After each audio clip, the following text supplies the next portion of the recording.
Hi, this is Bill Watkins. Yesterday, in the first couple of verses of Genesis 21, we saw that the Lord visited Sarah, and she conceived and bore a son to Abraham. Now, beginning in verse 3, Abraham called the name of his son who was born to him, whom Sarah bore him, Isaac.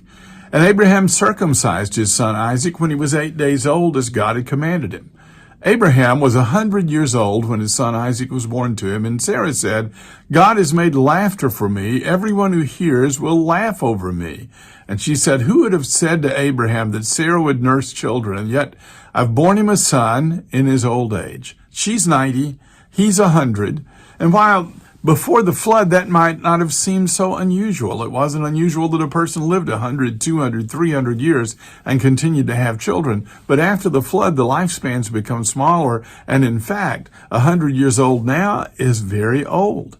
He shouldn't have been able to bear a son, but he did. And here's the interesting thing.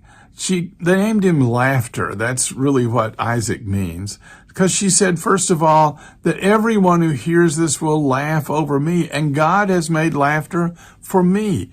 God has brought joy to her in the most improbable of circumstances. Who would have said to Abraham that Sarah would nurse children? And yet here she is, 90 years old, and she's doing that.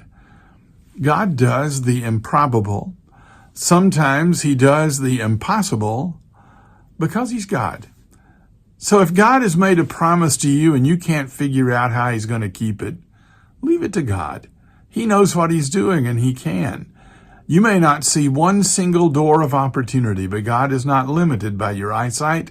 God is all-powerful everywhere at once, all-wise, and powerful enough and great enough to do whatever it is that he's promised.